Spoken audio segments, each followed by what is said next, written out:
নমস্কার, কেমন আছেন সবাই? মেঘপিয়নের দেশে ইন্দ্রজিতের নতুন একটা ব্লগে আপনাদের স্বাগত জানাই। দার্জিলিং, কুইন অফ হিলস, আমার বড় প্রিয় জায়গা, ভীষণ কাছের শহর। এই কাছের শহরে অনেক সময় অনেক কাছের মানুষও থেকে যান। আমার এক বয়োজ্যেষ্ঠ দাদা, মিস্টার সুভাষ অগ্রওয়াল, তাকে দেখতেই আমি গিয়েছিলাম।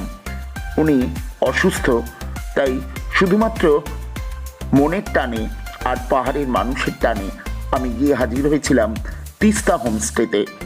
এখানে আমার 5-6 ওঠা হয়ে গেছে, কখনো একা কখনো ফ্যামিলি নিয়ে। তাই এবারের জার্নি শুরু হচ্ছে এইভাবে। শ্রীরামপুর স্টেশন থেকে লোকাল ট্রেন ধরে প্রথমে আমার গন্তব্য হাওড়া স্টেশন। হাওড়া থেকে যেতে হবে এনজেপি। লোকাল ট্রেনে চড়ে বসেছি, একা বেরিয়ে পড়েছি সেই পাহাড়ের উদ্দেশ্যে। যতবারই যাই ততবারই যেন নতুন লাগে। অবশ্য এবারে যাওয়াটা কিন্তু নিছক ঘোরা নয়, ওই যে বললাম আমার দাদাকে দেখতে যাওয়া। হাওড়া স্টেশন, লোকে লোকারণ্য, ট্রেনের অপেক্ষায় অনেকেই রয়েছেন, আমিও তাদের মধ্যে একজন।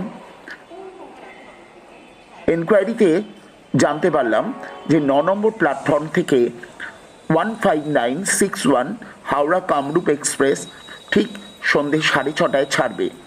ওটাই আমার ট্রেন, স্লিপারে আমার কোচ। এই যে 9 নম্বর প্ল্যাটফর্মে চলে এসেছি, ট্রেন ইন করছে। তারপর নিজের কামরায় ঠিকঠাক সিট দেখে সেখানে উঠে পড়া, আর তারপর বাইরের প্রকৃতি দেখতে দেখতে আর পাহাড়ের টানে, পাহাড়ের মানুষগুলোর টানে আবার সেখানে পৌঁছে যাওয়া। ফোনে আমার সঙ্গে ওনার প্রায় কথা হয়। উনি একটা দুরারোগ্য রোগে ভুগছেন, এখন অবশ্য অনেকটাই ভালো, কিন্তু তবু মন চাইল। একবার যাব বলে ঠিক করেছিলাম, কিন্তু নানা কারণে হয়ে ওঠেনি। এবার সেই সুযোগ হয়ে গেল, আর তারই পরিপ্রেক্ষিতে আজকে বেরিয়ে পড়লাম দাদাকে দেখতে, সুভাষজির সঙ্গে দেখা করতে। ট্রেনের কামরা খুঁজতে খুঁজতে আমি এসে পড়েছি, উঠে পড়লাম ট্রেনে। ট্রেন ঠিক কাঁটায় কাঁটায় 6:30টায় ছেড়ে দিল। হাওড়া থেকে ট্রেন ছেড়ে দিয়েছে। আমি নিজের জায়গায় বসে পড়েছি, সহযাত্রীরাও রয়েছেন। এরপর ভেবেছিলাম যে আরও অন্যান্য আপডেট দেব, কিন্তু মনটা সেই রকমভাবে ভালো নেই, তাই ওখানে গিয়ে যা হয় সেটা আপনাদের জানাবো। পরদিন সকাল, এখন ভোর 5:10-15 মধ্যেই এনজেপিতে ইন করে গেছি। তারপর সেখান থেকে বেরিয়ে স্টেশনের বাইরে ম্যাজিক কারে করে চলে এলাম শিলিগুড়ির পথে। শিলিগুড়ি থেকে এনবিএসটিসির বাস ধরলাম, বাসে উঠে পড়েছি। টয় ট্রেনের রাস্তা দেখতে পাচ্ছেন, লাইন রয়েছে। চলে গেলাম দার্জিলিং। প্রধানজির সাথে দেখা করতে এসেছিলাম অ্যালিস ভিলায়, আর তারপরেই আছে এখানে আরেকটি দোকান। সেই দোকানের দাদার সাথে আপনাদের পরিচয় করাচ্ছি। আপনিও ভালো থাকবেন। এই দাদার কাছে আমি প্রত্যেকবার আসি, যখনই আমি অ্যালিস ভিলায় উঠি এই দাদার কাছে আসি। আমার মেয়ে সেই ছোট্টবেলা থেকে এইখানে সব জিনিসপত্র কিনতো, ওর লজেন্স, চকলেট, সমস্ত কিছু এই দাদা। ভালো আছেন তো? ভালো থাকবেন।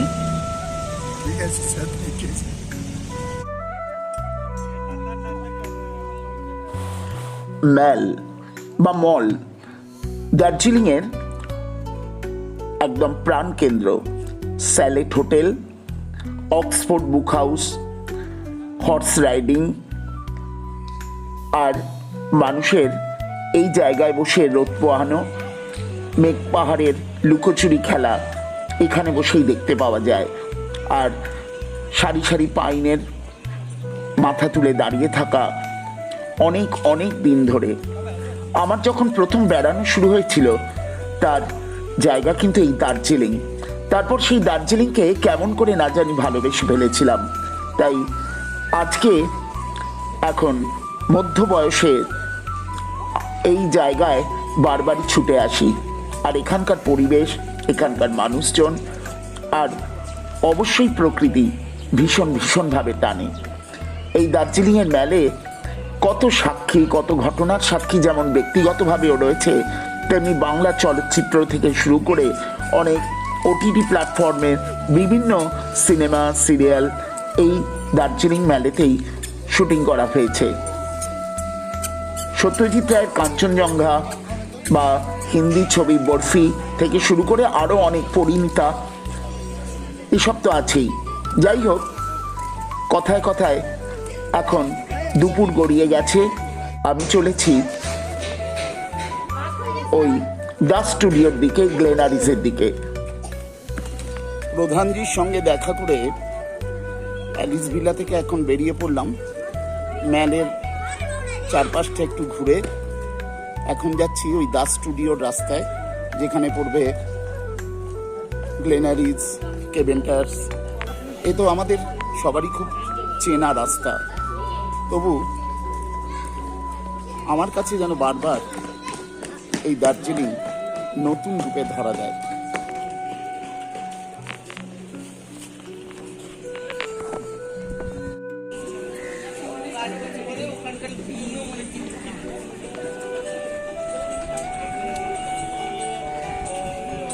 ম্যাল থেকে নিচের দিকে নামতে থাকছি, অর্থাৎ ওই দ্য স্টুডিও, গ্লেনারিজ, কেভেন্টার্স এই ঢালু রাস্তাটা দিয়ে চলেছি। একের পর এক দোকান, আর এই দেখুন একজন মানুষ, একজন শিল্পী, তিনি গান গাইছেন।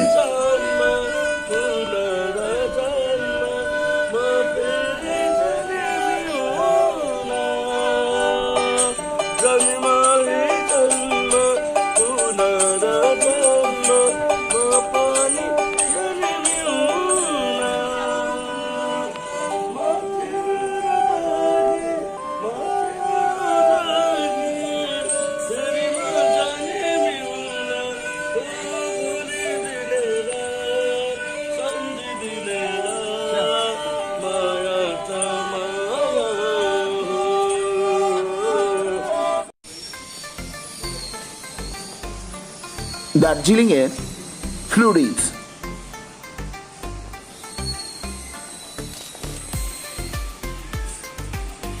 কলকাতার ফ্লুরিজ এবার কুইন অফ হিলসেও, এই যে দেখতে পাচ্ছি, আগের বারে এসেও দেখিনি, নতুন এটা ওপেন হয়েছে। আর এই যে যাচ্ছি, এদিকটা হচ্ছে ওই এলিট স্টুডিও, আর তারপরেই হচ্ছে ওই দ্য স্টুডিও। তার ঠিক উল্টো দিকের ফুটেই হচ্ছে ফ্লুরিজ।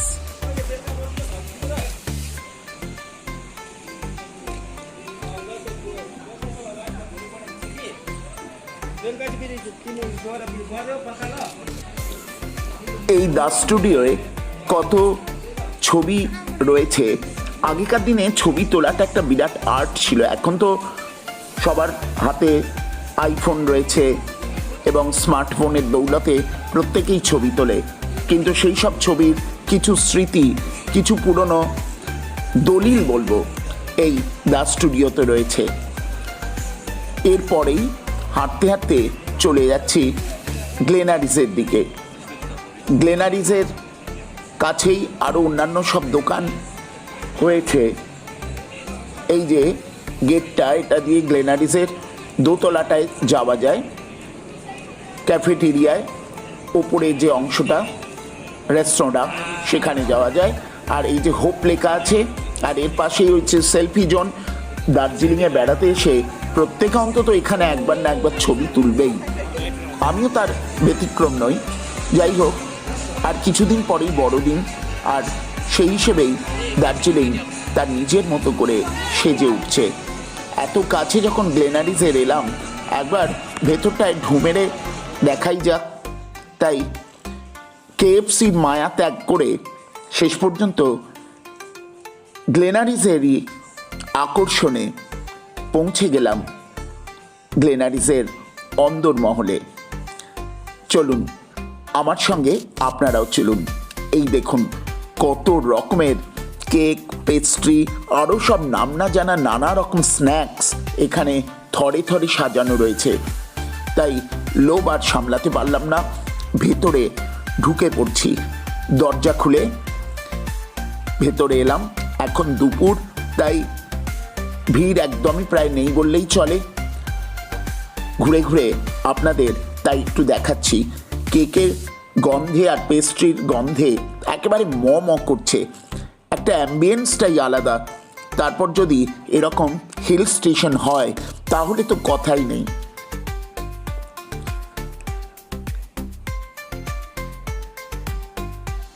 এছাড়াও এখানে আছে বসবার যে সুন্দর ব্যবস্থা, আর এখানে নানা রকমের খাবার দাবার তো আছেই। তবে হ্যাঁ, পাহাড়ি পরিবেশে মাছে ভাতে বাঙালি না হয়ে একটু ইংলিশ স্টাইলের লাঞ্চ বা ব্রেকফাস্ট বা ডিনার এখানে করা যেতেই পারে। অনেকে তাও করছেন। আমি এই বাইরেটায় চলে এলাম। ওই দূরে দেখা যাচ্ছে কাঞ্চনজঙ্ঘা। দেখুন, যতটা আমার ক্যামেরা ক্যাপচার করতে পেরেছে, তবে সকালে আরও ভালো দেখা যাচ্ছিল। এখানে এসে তাই শেষ পর্যন্ত একটা পেস্ট্রি টেস্ট করলাম। তারপর গ্লেনারিস থেকে আস্তে আস্তে বেরিয়ে পড়ে চললাম কেভেন্টার্সের দিকে।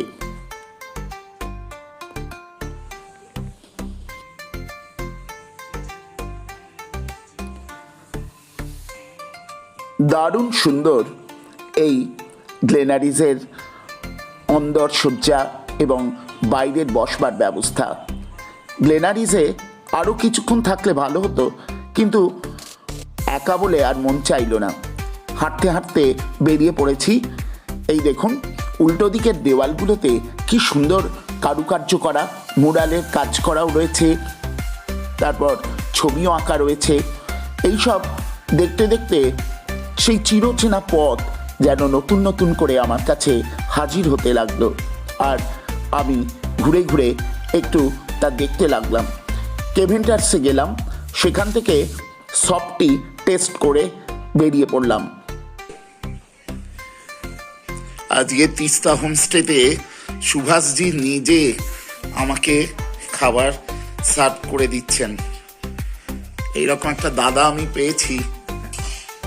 ভগবান ওনাকে ভালো রাখুন, সুস্থ রাখুন, এটাই চাই। আর এবারে ওনাকে দেখতেই আমি এখানে এসেছি। যাই হোক, বসুন।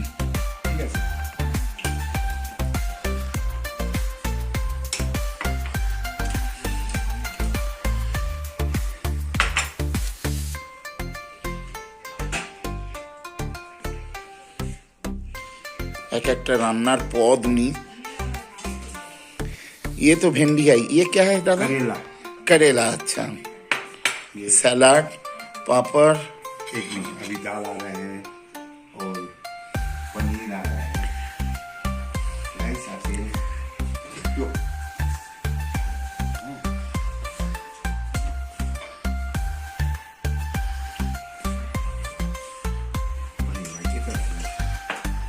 কত কি ব্যবস্থা করেছেন, পনির, ডাল, ভাত, মানে কোনো কিছু বাকি নেই। এতটা ভালোবাসা পেয়েছি দাদার থেকে যে কি বলবো। খুব ওয়েল ডিসিপ্লিন মানুষ।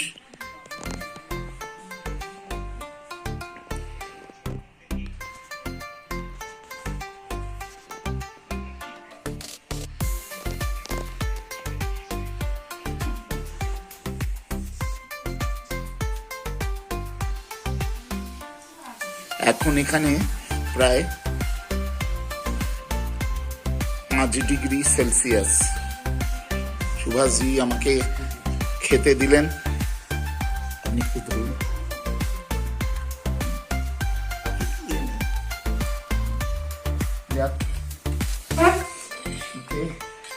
গরম গরম খাবার, আহা, একবার অমৃত। দাদার ভালোবাসা পেয়েছি, এটাই আমার কাছে সবচেয়ে বড় পাওয়া।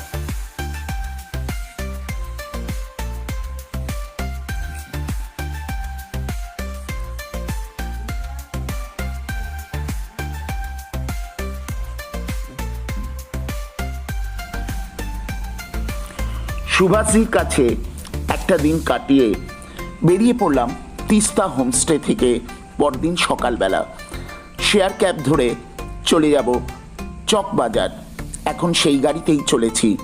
চকবাজার থেকে আবার গাড়িতে করে যাওয়ার ইচ্ছে আছে গোপালধারায়। ওখানেও কিছু পরিচিত মানুষ হয়েছে, তাদের সঙ্গে একটু দেখা করে সেখান থেকে মিরিক হয়ে তারপর যাব শিলিগুড়ি। এখন চকবাজার বাস স্ট্যান্ডের কাছে পৌঁছে গেলাম। এবার উঠে বসেছি শেয়ার গাড়িতে করে গোপালধারা যাব বলে। এই শেয়ার গাড়িতে যেতে যেতে কত রকম মানুষের সঙ্গে পরিচয় হয়, কত মানুষের কথা জানা যায়, তাদের সঙ্গে অ্যাডজাস্ট করে চলা, এবং সবচেয়ে বড় কথা ওই যে বললাম পাহাড়ি মানুষজন, তাদেরকে আমার বড় ভালো লাগে।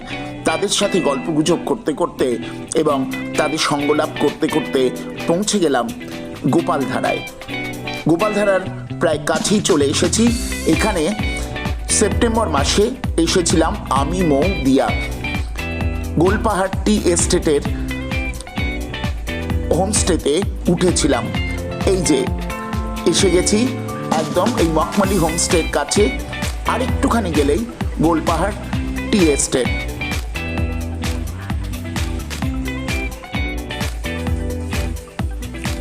গোলপাহাড় টি শপে পৌঁছে গেছি। এই যে সাঙ্গে তামাং আর ওর মা ম্যাডামজি রয়েছেন, আর ঠিক উল্টো দিকেই সেই view point, Golpahar view point. এটা টুরিস্ট স্পট। এখানে লোকজন আসে যারা দার্জিলিং যায় বা দার্জিলিং থেকে মিরিক হয়ে যখন শিলিগুড়ি ফেরে, এই জায়গাটায় একবার তারা দেখে যায়। আর এর ভেতরেও, এই বাগানের ভেতরেও কিছু দোকান আছে, সেখানেও চা পাতা কিনতে পাওয়া যায়। গত বছর আমরা এসেছিলাম, আর এবারে যখন আমি একাই এলাম একবার জায়গাটা ঘুরিয়ে দেখাচ্ছি। এই হচ্ছে গোলপাহাড় ভিউ পয়েন্টের উল্টো দিকেই গোপালধারা টি এস্টেটের গোলপাহাড় হোমস্টে, যেখানে আমি ছিলাম। সাঙ্গে তামাং এবং তার বাবা ওয়াংচিং তামাংয়ের তৈরি 2014 সাল থেকে এই হোমস্টেটি। খুব ভালো লেগেছিল। যাই হোক, এখানে কিছু চা পাতা কিনে টিনে এবং মিল্ক রোজ টি টেস্ট করে বেরিয়ে পড়লাম মিরিকের দিকে। পাকদণ্ডী বেয়ে আঁকাবাঁকা পথ ঘুরে পাইন আর দেবদারুর জঙ্গল আর তার পাশে পাশে চা বাগানকে সঙ্গে করে আমাদের গাড়ি এগোতে থাকলো। আমি গাড়ির পিছন দিকে বসেছিলাম, যার জন্য ছবিটা তোলা বেশ সুন্দর হয়েছে আমার অন্তত মনে হয়। এই পাইনের শাড়ি বারবার যেন আমাকে হাতছানি দিয়ে ডাকে, বারবার নিজের মন বলে আবার কবে আসব। কারণ এই জায়গা আমার বড় আপন, বড় কাছের, বড় নিজের। শহরের ব্যস্ততা থেকে কটা দিনের জন্য মুক্তির জন্য এই জায়গায় চলে আসা।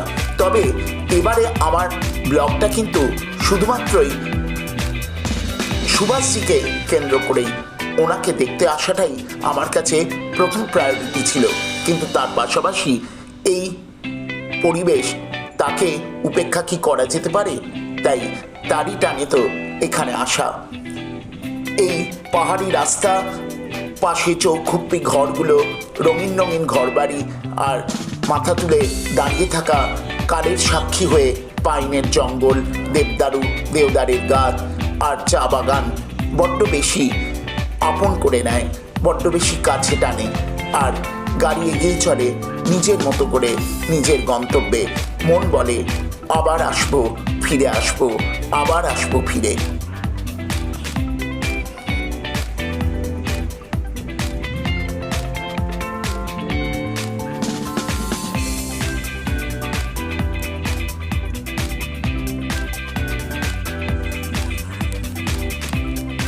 একেবারে দার্জিলিং থেকে মিরিক চলে আসতে পারতাম, কিন্তু গোপালধারায় যেহেতু একটু ব্রেক নিলাম, সেজন্য আমাকে গাড়ি বদলাতে হলো।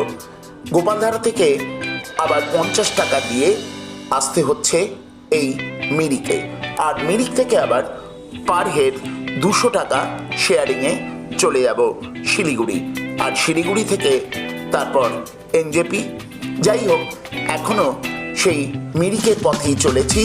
এরপর পৌঁছে যাব মিরিকে। চলে এসেছি মিরিকে।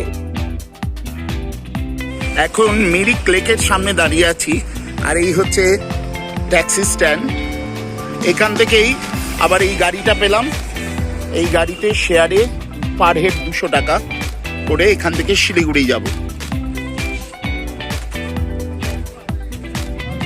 একবার জায়গাটা ঘুরিয়ে ঘুরিয়ে দেখাচ্ছি। এই আমার লাগেজ ওপরে তুলে দিয়েছে ড্রাইভার সাহেব। এই হচ্ছে মিরিক লেকের সামনে আমি এখন দাঁড়িয়ে আছি। গাড়ি 1:30টার সময় ছাড়বে।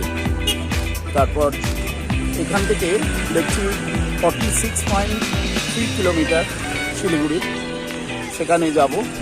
সেখান থেকে আবার কোনো শেয়ারিং গাড়ি ধরে এনজেপি, এবং এনজেপি থেকে বিকেল 5:25 আমার গাড়ি 15960 কামরূপ এক্সপ্রেস, যেটা হাওড়ায় পরের দিন সকাল মানে ভোরবেলায় 4:40 নাগাদ পৌঁছবে। দেখা যাক জার্নিটা কেমন হয়। এই এখন এই মিরিক স্ট্যান্ড, মিরিক লেক, আর ওই তো আমার গাড়ি দাঁড়িয়ে আছে। 1:30টার সময় ছাড়বে বললো, তাই একটু পাইচারি করে নিলাম। আর তোমাদের সবার জন্য বা আপনাদের সকলের জন্য একটু ক্যাপচার করলাম।